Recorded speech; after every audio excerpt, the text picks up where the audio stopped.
When we're growing up, we're always told that we can be what we want, we can do what we love, and we can have anything as long as we work for it. The harsh reality, though, is that for many people, the options are limited.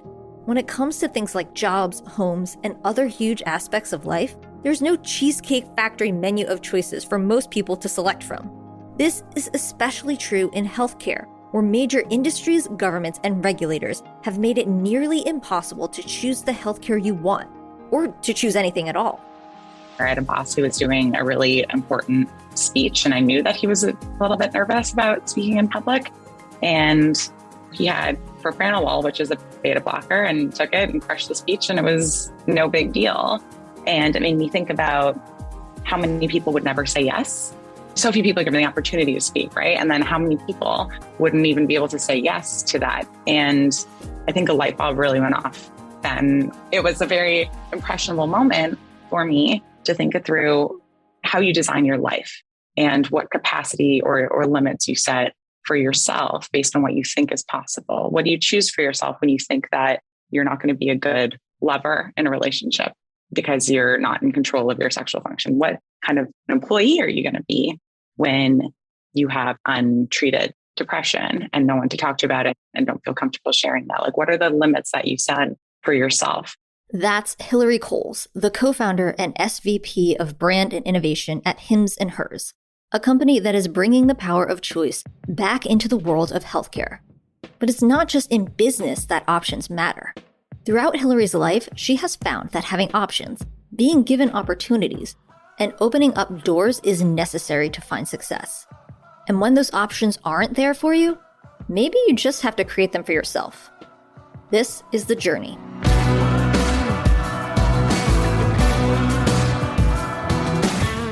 There are always exciting things happening in the world of small business.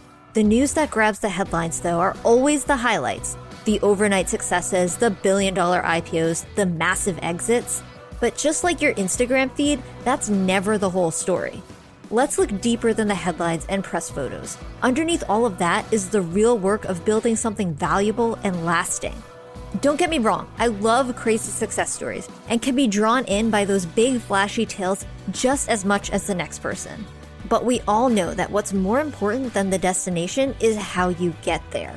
It's the struggles you have to overcome and the insights you learn along the way that make you who you are. So those are the stories we're telling. It's raw, it's honest, and maybe it's exactly what you need to hear. I'm Hilary Georgie, and this is The Journey. So, anyone who owns a small business knows what the difference between surviving and thriving feels like. And obviously, we all aim to thrive. That's why we're excited about our latest partnership with UPS. Our listeners know that whether you're moving your business online or getting into new markets or just trying to make things run faster and more efficiently, small businesses are up against a unique set of challenges. That's why UPS designed innovative tools just for small businesses that are made to help take you to the next level.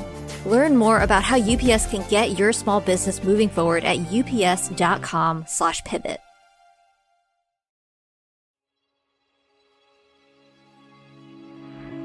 Hilary grew up in Canada, and after subscribing to beauty magazines at the ripe age of 8, she quickly realized that what she wanted to be was a magazine editor.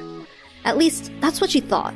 But when she looked a little closer at the magazines she loved, she found in beauty something else that was much more fascinating. When I took a step back from magazines and the topic of beauty, I really realized that it was that interaction and how people felt and what people chose and how what I choose is different from what you choose. And I thought that was really, really fascinating. Hilary studied psychology in college and then got a front row seat to how the world actually operates when she took a temp job in the Canadian healthcare system. She saw how certain people were treated or mistreated, and she specifically saw that there were doors in the healthcare industry open only for a select few. In Canada, there's a universal healthcare system. So growing up, I was never concerned that I couldn't afford medical treatment, couldn't get in to see a doctor. But what I learned in this private health clinic is there's a whole other menu for people with means. And it's not that like fancy people, and I get them using fancy people flip, but like people with access, people with means have access. It's not that they don't bald. It's not that they don't have erectile dysfunction. It's not that they don't have bad skin. It's not that they're afraid of public speaking. They just have a doctor who will proactively offer them options for that. That really blew my mind. There was something wrong here, and Hilary felt called to fix it. So she enrolled in business school, believing that it would open up a path for her to change the world how she wanted. But as it turns out, even the options here were limited. At least they were for her. I felt very proud of myself for getting into business school. I never was particularly book smart, and I was very overwhelmed day one. I think I felt good about myself for 3 seconds. And then you look around and you're around all of these very accomplished people. And I was not good at the same things that a lot of my classmates were good at. I didn't have the traditional business experience. So I was already kind of behind. We were still focusing on recruiting with CPG companies, investment banking, consulting. And I did not make it past the second round in any of those industries. It didn't make sense in my head. It wasn't the things that I was interested in. And like they could tell. That was obviously a really tough experience. I was one of the last people in my class to find a job. And I always felt different. And I tried to lean into the ways that I was not different and just did like a poor impression of a lot of my classmates who are brilliant. And instead of leaning in, and I think I finally hit this wall through recruiting for months and months and months, where all of the signs of the universe are saying, you can't just pretend to be a worse version of this. You have to just be who you are and see how that goes. It was time to create her own lane, open up opportunities for herself, and in doing so, create a world where choice was possible for everyone. But even when you take matters into your own hands, there are some doors that remain closed or get slammed in your face. More after the break.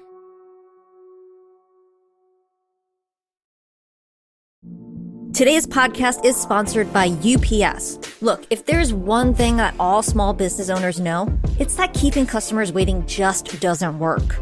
So, UPS has unveiled their fastest ground shipping ever, getting you to customers in cities across the US up to a day faster. And now, Mission Podcast listeners can save on UPS's fastest ground shipping ever with the code SOAR, SOAR. Small businesses around the country trust UPS to get their orders out the door and delivered every day. Your customers don't have time to wait, and you don't have time to waste. So head to ups.com/pivot and use the code SOAR, SOAR, to start shipping and saving with UPS's fastest ground ever today.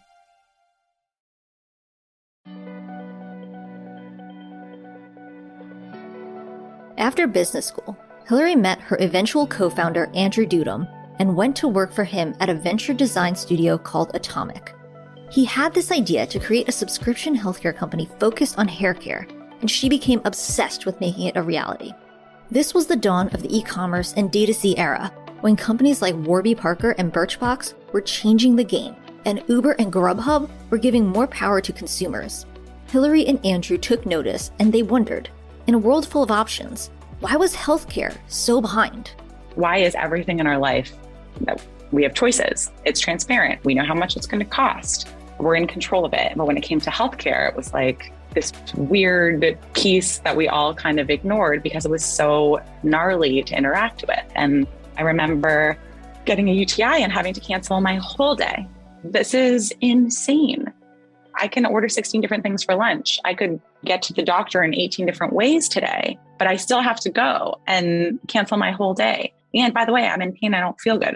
That's not me going off to get a manicure. This is a terrible use of my day. And so that just wasn't the world that we wanted to live in. Their company was the way to bring more choice to people who felt like they had none. The only problem is, Hilary and Andrew had very few choices themselves when it came to getting their business off the ground. We have no connections, no idea how we started Build, no one to introduce us. Here you go, meet this person who's going to do this. And by the way, we were trying to do things that were new. We were gummy vitamins, gummy nutraceuticals. That was like a relatively new form factor, but we felt really passionate about that. We wanted to make shampoo. We wanted to get a true OTC. These are all different manufacturers and we knew nobody. And in many cases, I'd meet with these manufacturers all over the country and they would say, I don't want to take your money. I feel bad. This is not going to be a success. This market hasn't moved in 20 years. You're going to fail. Good luck. I'll take your money if you really want, but I don't think so. I would have to literally beg people to get put on the line because they were like, this is not a good idea. And you're new. I don't know you from Adam. I think in terms of recruiting, getting people to talk to you, we were not the prettiest girl at the dance. A good conversation ender is to bring up hair loss and erectile dysfunction. And we were so excited about it. You're just like, look at my baby, isn't it beautiful? And they're like, no, not beautiful. And so that part was hard because people were embarrassed by association. And so I think it was hard. I think we had to knock 3 times to get the door open once in almost every context. They kept knocking until they found manufacturers and partners that would take a chance on them. They came up with a name for their brand and were ready to launch, but things were still very much up in the air. The products they were launching with, for erectile dysfunction and hair loss, were already taboo topics, and they were trying to encroach on a multi-billion-dollar industry that, traditionally, doesn't take well to would-be disruptors. We were terrified in the months leading up to launch. We had this pink brand with cacti everywhere that was called Hims. My husband thought it was a horrible name. Most people thought it was a horrible name. And we were like, are we going to get laughed at? So it was very we were not sleeping in the months leading up to it. And so I think the biggest moment that we had was on launch in the weeks following launch, when we would just get this outpouring of customers who would order, just customers order. Customers will tell you whether or not it's useful. Great first step. And then not only that, they were sharing, which we didn't even anticipate that social media and community would be a huge piece of what we did because it was so stigmatized. We thought people would want to engage with us because it was simple and it was affordable and it was convenient and it was beautiful and high quality and all these things. But to want to also share, that's the dream. We didn't even dare to dream that much. The customers loved Hims and Hers. They loved having the power to choose placed back into their hands. And as a result, Hims and Hers found itself on a rocket ship headed toward another galaxy. But there was one thing that kept Hilary and her team grounded: making sure the customer always had everything they needed. One of our strengths to this day is that we've kept a really efficient roadmap, which is why we're at the point now where we have hundreds of products, dozens of conditions. Our breadth of what we offer for the size that we are is insane.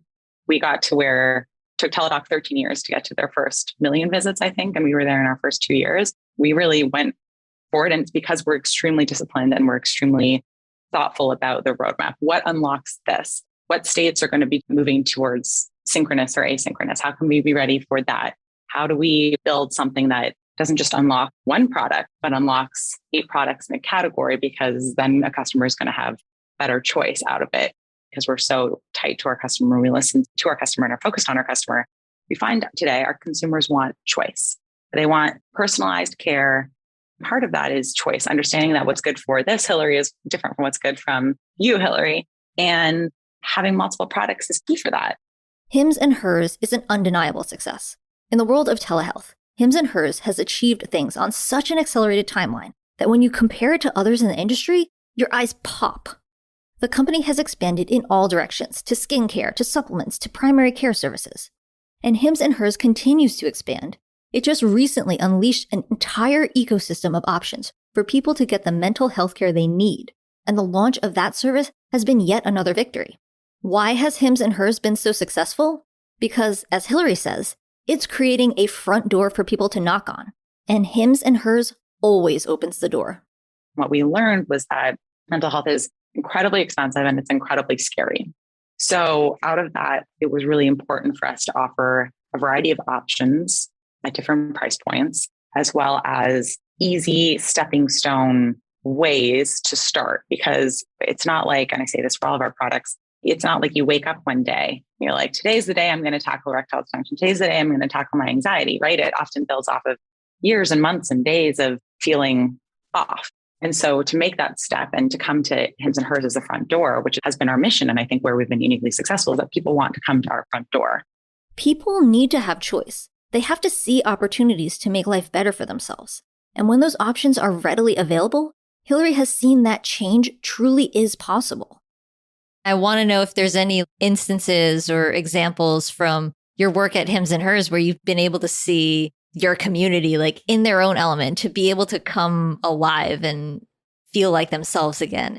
Oh, 100%. That is why I get up every morning. We see that in every single category, whether it's men writing in and sharing their wedding photos because they're so proud of how they were able to look the way that they thought that they looked for their wedding day and show up as themselves and be able to enjoy the moment of marrying their partner. We see it from people who are able to reestablish intimacy in their relationships with erectile dysfunction, where they're like, we were wondering whether we throw in the towel because it had just become such a fraught issue because it's so vulnerable and it's so hard. And now we are aligned again. My days are joyful. All of these things that we all aspire to. We see that with mental health, especially through the pandemic, the great resignation, and people not feeling like they had to hold on to their jobs necessarily for their insurance because they're able to continue their treatment.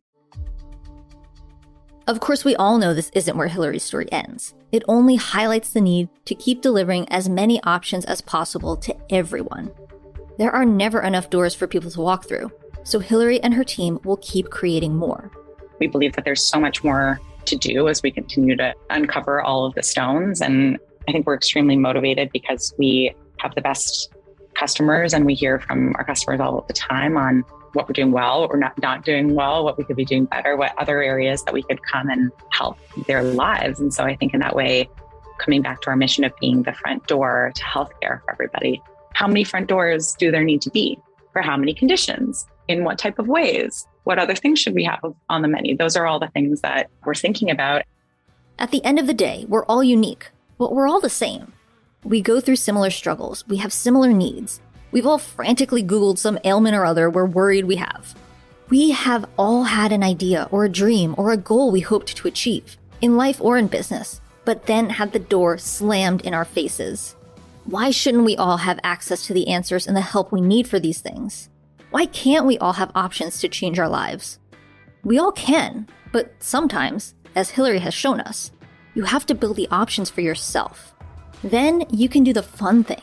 You can open the door for everyone else to walk through and grant them that same empowering option to change their world.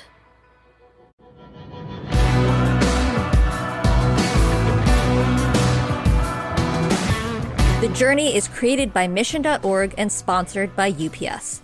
To learn more about the show or mission, visit Mission.org. And to learn more about how UPS can help your business, visit ups.com/pivot.